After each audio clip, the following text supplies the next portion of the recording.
Prestonsburg, Kentucky bus crash.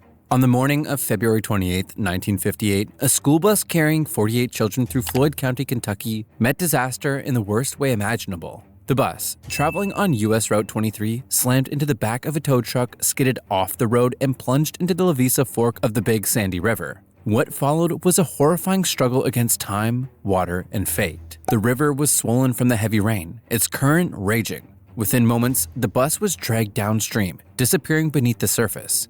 Panicked students tried to escape, but the force of the water was merciless. 22 managed to break free and swim to safety. But 26 children and their bus driver, John Alex DeRosset, weren't so lucky. Rescue efforts were a nightmare. The National Guard, local authorities, and even Navy divers were called in. It took 53 hours to locate and pull the bus from the river. By then, the damage was irreversible. The youngest victim was just 7 years old. The oldest student, 17. This tragedy changed everything. In response, Floyd County established a volunteer rescue squad still active today. And decades later, after the Carolton bus disaster in 1988, Kentucky set the highest emergency exit standards for school buses in the U.S. The crash also left a mark on culture. Bluegrass legends, the Stanley Brothers, recorded a haunting song about it. A memorial stands in Prestonsburg today, with a wreath often placed near the site. A single mistake, one moment of miscalculation, cost 27 lives. And for those who remember, the river still whispers their names. Yuba City bus disaster. The Yuba City bus disaster was a tragic and preventable catastrophe that shook California on May 21, 1976. A chartered school bus carrying the Yuba City High School a cappella choir was en route to a friendly musical exchange in Orinda when things took a horrifying turn. The driver, Evan Prothero, was unfamiliar with the bus, a 26-year-old machine with a critical flaw waiting to reveal itself. As the bus approached the Marina Vista Avenue off-ramp, Prothero misinterpreted a warning light. Instead of realizing their air brake system was failing, he assumed it was a low oil pressure issue. With no brake power, the bus slammed through the bridge railing and plummeted 21.6 feet onto its roof. The impact was devastating. 28 students and an adult advisor were killed on the spot. Another student died days later from severe injuries, bringing the death toll to 29. The remaining 24 passengers, including the driver, suffered serious injuries. The National Transportation Safety Board investigation painted a grim picture. The bus was poorly maintained, the air compressor belt had deteriorated, and the driver was neither trained nor experienced with this type of vehicle. Adding insult to injury, the off-ramp's sharp curve and outdated rail system contributed to the disaster. This disaster led to major safety reforms, tougher training for school bus drivers, stricter maintenance regulations, and improved bus designs. Decades later, memorials stand in both Martinez and Yuba City, honoring the lives lost. Finally, in 2015, the deadly I-680 off-ramp was redesigned to prevent another disaster. A horrific reminder that a single overlooked detail, a worn-out belt, a misread warning, can mean the difference between life and death. Carolton bus collision. The night of May 14, 1988, was supposed to be filled with exhausted but happy teenagers returning home after a day at Ohio Kings Island amusement park. Instead, it became a nightmare, one that still haunts survivors and changed the course of bus safety and DUI laws in the U.S. forever. The church bus, carrying 67 passengers, was heading south on Interstate 71 near Carolton, Kentucky, when a pickup truck appeared, going the wrong way. Behind the wheel was 34-year-old Larry Mahoney, who had a blood alcohol level of 0.24%, more than twice Kentucky's legal limit. The impact was immediate and catastrophic. Mahoney's truck struck the front of the bus, rupturing its gas tank. Within moments, the vehicle erupted into flames. Panic spread as thick black smoke filled the cabin. Passengers struggled to escape, but only one rear exit was operational. Many were trapped inside as fire consumed the bus. In the end, 27 people, 26 children and one adult, lost their lives. None died from the collision itself. Smoke inhalation and flames were the true killers. The horror of that night exposed deadly flaws in bus safety. The vehicle, built just before stricter regulations took effect in 1977, lacked flame retardant materials and had an unprotected fuel tank, failures that proved fatal. Mahoney, who had a prior DUI, was convicted on 27 counts of manslaughter and served just 9.5 years in prison. But the Carolton tragedy wasn't just another statistic. It led to sweeping reforms. Kentucky passed the toughest bus safety laws in the country, requiring more emergency exits and safer materials. Stricter DUI penalties followed nationwide, fueled by activism from grieving parents. A simple road sign now marks the crash site. But for those who lived through it, the scars, both physical and emotional, have never faded. Mother's Day bus crash. Mother's Day in 1999 was supposed to be a celebration. Instead, for 46 passengers heading from New Orleans to a Mississippi casino, it became a tragic gamble, one that had nothing to do with slot machines or blackjack. The real risk that day wasn't inside the casino, but behind the wheel of their bus. The driver, high on marijuana, drowsy from Benadryl, and just 8 hours out of the hospital for congestive heart failure and kidney problems, should have never been on the road. As the bus sped down the highway, it suddenly veered across 3 lanes, barely missing multiple vehicles before smashing into a guardrail. From there, it slid 50 yards, plowed through a chain-link fence, and slammed into an embankment. Investigators found no evidence that another car had cut the driver off, as he later claimed. But they did uncover something even worse. He had been fired from 2 previous bus driving jobs for operating a vehicle while on drugs. Somehow, he still ended up behind the wheel of a charter bus full of people. What followed was a mess of blame and legal battles. The National Transportation Safety Board slammed the bus company for failing to monitor its drivers' health and drug use. But aside from a fine, the company faced no real consequences. A New Orleans civil court judge ruled that the Louisiana Department of Transportation and Development was 50% responsible for the crash due to poorly maintained guardrails. Instead of fixing the issue, the department fought the ruling all the way to the U.S. Supreme Court, where it lost. No major reforms came from the disaster. No new regulations to prevent unfit drivers from getting hired, no improvement to the highways, just lawsuits, fines, and a tragedy that could have been avoided. Chall bus crash.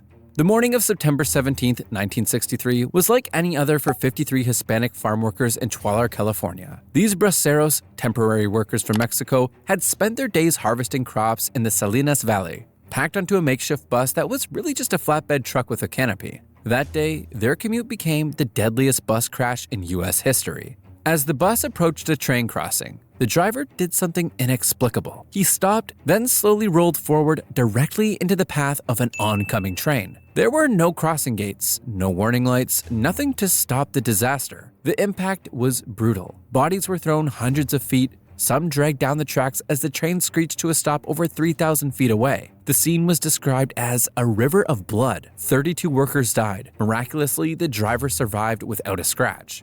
Investigators ruled the crash was entirely the driver's fault. His view was clear. No trees, no obstruction, but he simply didn't see the train. He was charged with 32 counts of felony manslaughter but was acquitted. Fearing retaliation, he fled to Mexico, where rumors swirled that he had been killed by the victims' families. The aftermath was chaotic. Over 9,000 people attended the funerals, but political disputes between US and Mexican officials turned the ceremonies into a bureaucratic nightmare. The tragedy forced changes.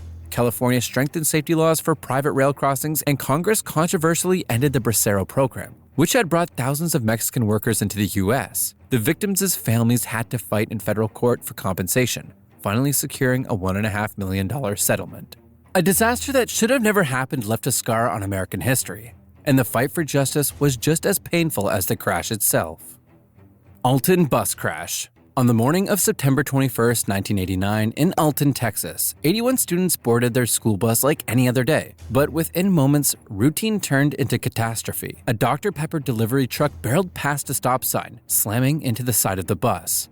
The impact sent the bus careening into a 10-foot-deep caliche pit filled with water. What happened next was sheer horror. With no barriers to stop it, the bus sank rapidly. Water flooded in through shattered windows and the dislodged windshield. Within 60 seconds, the bus was almost completely submerged. Panic set in. The students, ages 12 to 19, desperately tried to escape, but many found themselves trapped. The exits were too small, the water too murky, and the chaos reigned. Some students got stuck in windows, others fought for some escape routes, and many simply ran out of time. When the water settled, 21 students had drowned. It remains the deadliest school bus accident in Texas history. Legal battles followed. The truck driver, Ruben Perez, was charged with 21 counts of negligent homicide but was acquitted in 1993. The Valley Coca-Cola Bottling Company, which owned the truck, paid out $133 million in settlements, $4.5 million per deceased student. But instead of healing the community, the money divided it. Some families used their settlements for new homes and cars, sparking resentment among neighbors who expected shared generosity. A football game turned into a memorial service. Alton built a school and a park to honor the victims. But for many, the scars never faded. Survivors and rescuers alike recall the nightmare that unfolded in those fatal seconds. proof that sometimes even an ordinary morning can turn into tragedy. Worldwide Tours bus crash. At 5:30 a.m. on March 12, 2011, a worldwide tour bus packed with passengers returning from a night at the Mohegan Sun Casino was speeding down Interstate 95 near the Bronx. Then, disaster struck. The bus swerved violently, slammed into a metal signpost, and was torn apart. The roof was sheared off. 13 people died instantly. 2 more succumbed to their injuries in the hospital. 17 others were left wounded, some with life-altering injuries. The driver, O'Fidel Williams, claimed he was forced to swerve when a tractor-trailer cut him off, but investigators found no evidence to support that. The truck driver denied any involvement and was cleared. The truth? Williams had been speeding, clocking at least 64 miles per hour in a 50-mile-per-hour zone, and was reportedly fatigued to the point of impairment. His license shouldn't have been valid in the first place due to multiple suspensions hidden under different names. Authorities charged Williams with manslaughter and criminally negligent homicide, arguing his exhaustion made him as dangerous as a drunk driver. He sat in jail for over a year, unable to pay his $250,000 bail. Then, in a shocking twist, the jury acquitted him of all major charges. His only conviction? Driving with a suspended license, a misdemeanor. Years later, Williams reemerged in the news, but this time as a hero. While working for the MTA, he spotted smoke at a Queens subway station and helped evacuate passengers. The same man once blamed for a tragedy was now credited with saving lives. Justice? Coincidence? Fate? The case remains a haunting reminder of how a single moment on the road can change everything.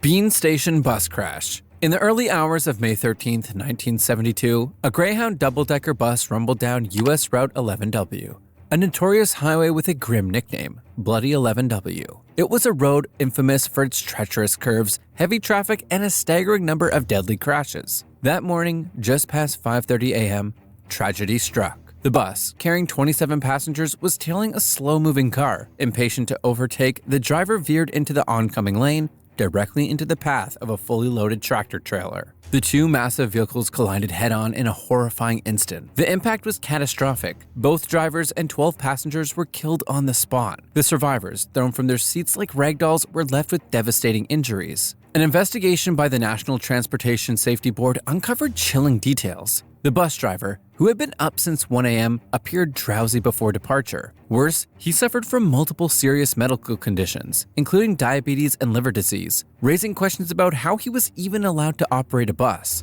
Adding to the horror, the tractor-trailer had been on the road for over 20 hours straight, an exhausting haul for any driver. The crash sent shockwaves through Tennessee. The public demanded action. Activists and politicians pushed for safety reforms, including seatbelts on buses and upgrades to Bloody 11W. Governor Winfield Dunn called for the entire highway to be widened to 4 lanes, but local resistance delayed the project for decades. The stretch of 11W where the collision happened remained unchanged for nearly 50 years. It wasn't until 2020 that serious efforts to widen the highway finally gained momentum. The scars of that day still linger, a haunting reminder of the price paid for neglecting road safety. Ble California bus crash. It was a cold, dark morning on January 15, 1974. 47 farm workers, mostly green card holders and U.S. citizens, crammed into an aging 1955 GMC school bus. They were headed to work in the fields near Ble, California, just trying to make a living. They never made it. The driver, Pablo Navarro Arellanos, was barreling down a rural road, pushing speeds between 50 and 55 miles per hour in a zone where the limit was just 20. Maybe he was late. Maybe he thought the old school bus could handle it. But when he hit a sharp 90-degree turn, the bus didn't stand a chance. It skidded off the road, crashing into a drainage canal. The water inside was 3 to 4 feet deep, enough to turn the bus into a death trap. The flimsy, barely secured seats ripped from the floor and pinned passengers against the front, trapping them as water rushed in. 19 people drowned. Survivors were pulled from the wreckage and rushed to the local hospital. The newspapers in Mexicali called it a wheeled coffin. Cesar Chavez was outraged, blaming a corrupt farm labor system that saw workers as disposable.